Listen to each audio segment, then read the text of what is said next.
السلام عليكم ورحمة الله وبركاته.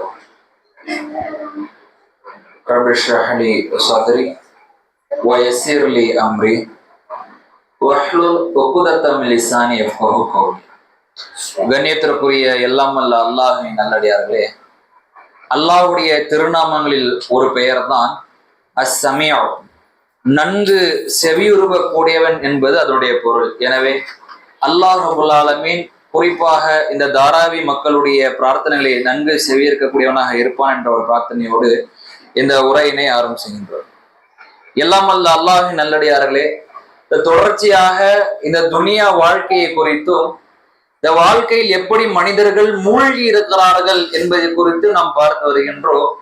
அதனுடைய தொடர்ச்சியாக இன்றைய தினம் சில மனிதர்கள் ஒரு மனிதாபம் இல்லாதவர்களாக, ஒரு தீய எண்ணம் படைத்தவர்களாக, சற்று கூட இரக்கம் இல்லாதவர்களாக எப்படி வாழ்ந்து கொண்டிருக்கிறார்கள் இந்த துனியாவில் என்பதை குறித்து இன்ஷா அல்லாஹ் இன்றைய தினம் பார்க்க இருக்கிறோம்.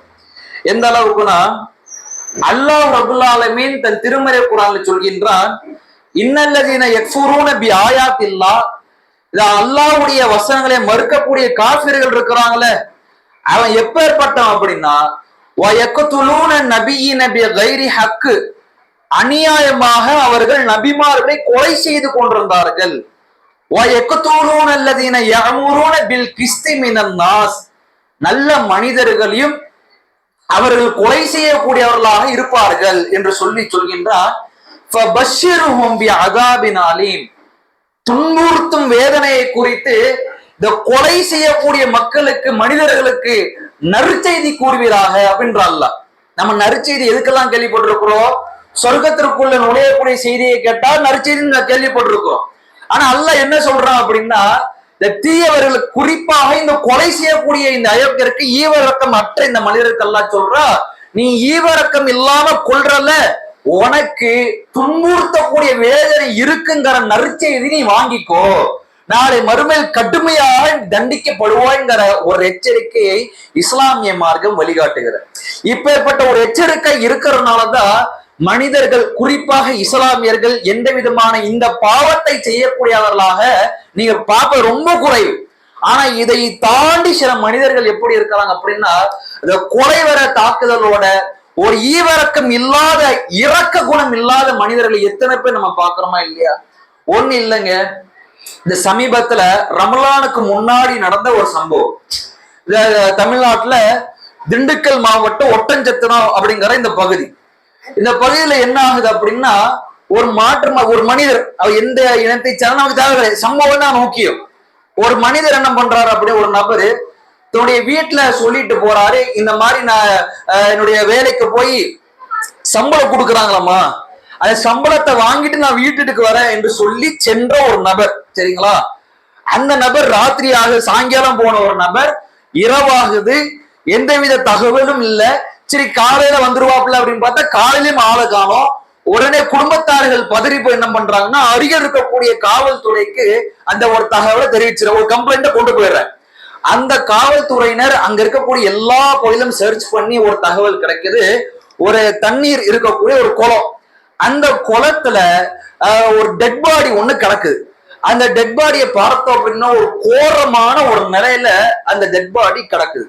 உடனே அந்த குடும்பத்தார் என்ன பண்றாங்க அப்படின்னா, இந்த பாடி நாங்க வாங்க மாட்டோம், கொன்னவன் எவன் அப்படிங்கிறத நீ கண்டுபிடி அப்படின்னு போலீஸ்காரர்கிட்ட சொல்ல, அங்க இருக்கக்கூடிய காவல்துறை விசாரணையை ஆரம்பிக்கிறேன்.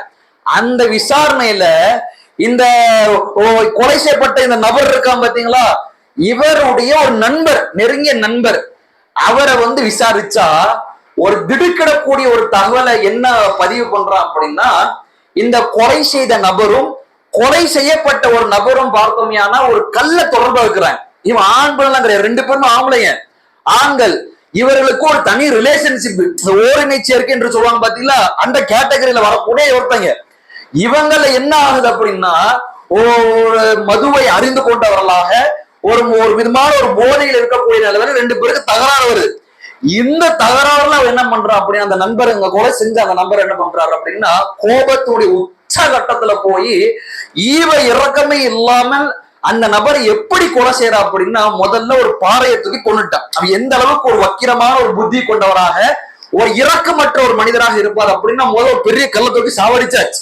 அடிச்சது பிறகு என்ன அப்படின்னா இவனுடைய ஆத்திரம் தீரல. இந்த ஆத்திரம் தீரதுக்கு என்ன பண்ற அப்படின்னா அந்த நபருடைய அந்த பிறப்புறுப்பை அறுத்து எடுக்கக்கூடியவராக அந்த அவருடைய நெஞ்சு பகுதிகள்ல ஒரு கூர்மையான ஆயுதத்தை வச்சு பல முறை குத்தி அந்த உடலை சீரழிச்சிருக்கிறார். இப்ப என்ன விளங்குது அப்படின்னா இந்த மனிதர்களுக்கு இந்த காரியம் செய்வதற்கு எது தூண்டுகோலாக இருக்கிறது, என்ன காரணத்துக்காக பண்றாங்க, இப்படி பண்றதுனால அவர்களுக்கு என்ன கிடைத்தது என்று கூட தெரியாமல் ஏதோ ஒரு மனோ இச்சை கட்டப்பட்டவர்களாக இந்த உலகத்துல கொலையாளிகளாக வளர்ந்து வருகிறார்களா இல்லையா? இன்னொரு சம்பவத்தையும் நம்ம பார்க்கிறோம். ஒன்னு இல்ல, ஒரு 12 வயது நிரம்பிய ஒரு சிறுமிய, ஆசிஃபா என்ற ஒரு சிறுமிய கோயில் கருவறைக்குள் வைத்து அந்த பிள்ளை, அந்த பெண் குழந்தையை சீரழித்தவர்களாக, சீரழித்தது மட்டுமல்லாமல் அந்த ஒரு பச்சிலம் அந்த குழந்தை சிறுமி என்ன பண்றாங்க, கொலை செய்யக்கூடியவர்களாக இருக்கிறாங்களா இல்லையா? இது போன்ற எண்ணம் எல்லாம் எதற்காக ஏற்படுகிறது? ஒரு வழிகாட்டல் இல்லை அப்படின்னா, ஒரு பயம் என்று இல்லை என்று சொன்னால் இது போன்ற கொலையாளிகள், ஈவரக்கமற்ற நபர்கள் சமுதாயத்துல நிலவி வருகிறார்கள்ங்கிற அதிர்ச்சிகரமான தகவலை நம்ம அன்றாடம் பாக்குறோமா இல்லையா? நல்லவனா இருப்பான், திடீர்னு அவனோட சுயரூபத்தை பார்க்கும் பொழுது இவனா இப்படி செய்தார் என்று யோசிக்கக்கூடிய அளவுக்கு அற்ப காரணத்துக்காக, இந்த மதத்தின் மீது உள்ள இந்த மோகத்திற்காக என்ன பண்றாங்கன்னா கொலை செய்யக்கூடியவர்களாக இருப்பார்கள். கடல்ல பார்த்தோமா இல்லையா சம்பவம்? தபரேஸ் அன்சாரி என்கின்ற ஒரு வயோதிக ஒரு நபர் இந்த வீட்டுல மாட்டுக்கறி வச்சிருந்தாருங்கிற ஒரு பொய்யான ஒரு தகவலை சொல்லி அந்த நபரை அதை வெளிப்பகுதியில் எப்படி போட்டு எல்லாம் அவர்களை கொலை செய்தாங்கிற சம்பவத்துல நம்ம சமுதாய வலைத்தள பாக்குறோமா இல்லையா? ஈவரக்கமற்ற நண்பர்கள் இது போன்று உருவாகி கொண்டிருக்கிறார்கள். காரணம் இல்லாத ஒரு வாழ்க்கை, அர்த்தமே இல்லாத ஒரு வாழ்க்கையை வாழ்ந்து கொண்டிருக்கிறார்கள். இடையில என்ன நடந்துச்சு அப்படின்னா, பஞ்சாப்ல ஒரு ஸ்கூல் மாணவர்கள் 11ஆம் வகுப்பு 12ஆம் வகுப்பு படிக்கக்கூடிய ஒரு மாணவர்கள், ஒரு மாணவன் ஒரு மாணவி என்ன பண்றோம், முன்னாடி மாணவி உட்கார்ந்து படிச்சுக்கிட்டு இருக்கிறான், கூட இன்னொரு மாணவி உட்கார்ந்துட்டு இருக்கிறான். பின்னாடி தூங்கிட்டு இருந்த ஒருத்தன் திடீர்னு எந்திரிச்சு என்ன பண்றா, தான் மறைத்து வைத்திருந்த துப்பாக்கியை எடுத்து தன்னுடைய சக மாணவிய சுட்டான். இவன் செத்தது மட்டும் இல்லாமல் தானும் சுட்டுக்கொண்டு என்ன பண்றான், தற்கொலையும் பண்ணிக்கிறான். என்ன உயிருக்கு உண்டான என்ன வேலைய, அந்த கொலை செய்யப்பட்டவ என்ன காரணத்துக்காக கொலை செய்யப்பட்டாங்கிற அவளுக்கும் தெரியல. எக்ஸாம்ஸ் வருது, படிப்பு வருது, அவளுக்கு என்று பல இலக்குகளை வைத்தவர்களாக வாழ்ந்து கொண்டிருக்கக்கூடிய அந்த நிலையில எவனோ ஒருத்தர் ஏதோ ஒரு எண்ணத்தை வைத்துட்டு அவளுடைய உயிரையும் பறித்து விட்டு தன்னுடைய உயிரையும் பறித்து விட்டு அர்த்தமற்ற நிலையில் இந்த உலகத்தில் வாழ்ந்து கொண்டிருக்கிறார் இல்லையா? அடாச்சாரத்தின் ஒரு ஈவரக்கம் இல்லாத ஒரு உச்ச கட்டத்துல இன்றைக்கு மனிதர்கள் வாழ்ந்து கொண்டிருக்கிறார்கள். நீங்க எல்லா நிலையிலும் பார்க்கலாம். எந்த அளவுக்கு சஹாபாக்களுடைய காலத்துல பாக்குறோம், ஒரு நபித்தோழர் சொல்றாரு, அது சஹாபாக்கள் சில காரியங்களை செஞ்சுட்டு பின்னாடி நபிலாருடைய மரணத்திற்கு பிறகு நடக்கக்கூடிய ஒரு சம்பவம். ஒரு நபித்தோழர் பாக்குறாரு, சஹாபாக்கள் அந்த பெரிய ஒரு காரியங்களை செய்யல, ரொம்ப மாற்றமான காரியங்கள்லாம் ரசூலா காலத்துக்கு பின்னாடி அந்த தாபீன்கள் தபா தாபீன்கள் எதுவும் பண்ணல. ஆனால் அவர்கள் செய்யக்கூடிய சின்ன சின்ன தவறுகளை பார்த்த அந்த நபித்தோழர் என்ன சொல்றாரு அப்படின்னா, நஹ்னு நுஸப்பிஹு லக்க கபாயிரிஸ்மி, இவர் இப்ப எல்லாம் இந்த காரியமெல்லாம் நீங்க சர்வ சாதாரணமா பண்றீங்க, ஆனா இதெல்லாம் நபிகள் நாயகத்தின் காலத்துல நாங்க இது ஒரு பெரிய ஒரு பெரும் பாவமாக நாங்க பார்த்துட்டு வந்தோம், ஆனா இன்னைக்கு சர்வ சாதாரணமா செய்யப்பட்டிருக்கிறது. இன்னொன்னு, அந்த சஹாபாக்கள் எல்லாம் எந்த அளவுக்கு வருத்தப்பட்டு பேசினார் என்று சொன்னால், இந்த மூக்கின் மீது இருக்கக்கூடிய முடி இருக்கு பாத்தீங்களா, ஒரு கண்ணுக்கு தெரியாது, ஆனா அந்த அளவுக்கு உள்ள பாவமாக இருந்தாலும் தவிர்த்து கொள்ளக்கூடியவர்களாக அந்த நபித்தோழர்கள் இருந்தார். ஒரு நல்ல மனிதர்களாக உருவெடுத்தார்கள்.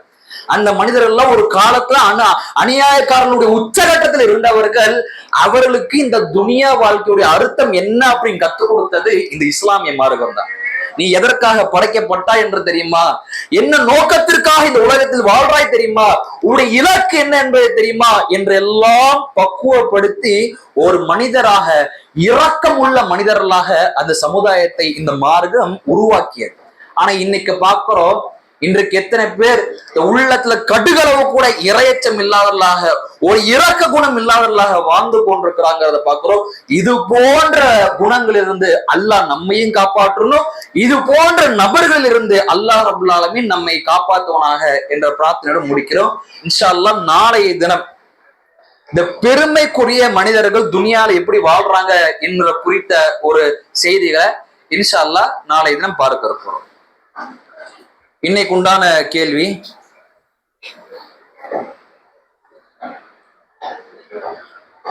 சிலைகளை, அதாவது அந்த கற்சிலைகள் இருக்கு பாத்தீங்களா, கடவுள்களாக எடுத்துக்கொள்கிறீரா?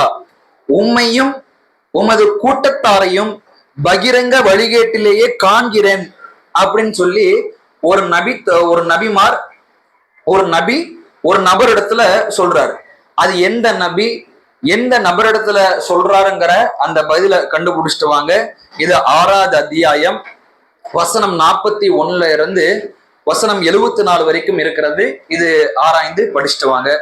அதே போல கடந்த கேள்விக்குண்டான பதில் என்ன அப்படின்னா, மூசா அலை இஸ்லாம் தெளிவான சான்று கொண்டு வந்ததுக்கு பிறகும் அவர்கள் அநியாயமான ஒரு காரியத்தை செஞ்சாங்க. என்ன காரியம் அப்படின்னா, இந்த காளை கன்றை கடவுளாக அவங்க வணங்க ஆரம்பிச்சிட்டாங்க. இந்த ஒரு அநியாயமான ஒரு காரியத்தை செஞ்சாங்க. இந்த காளை கன்று அப்படிங்கிறது தான் சரியான பதில். அஸ்ஸலாமு அலைக்கும் வரஹ்மத்துல்லாஹி வபரகாத்துஹு.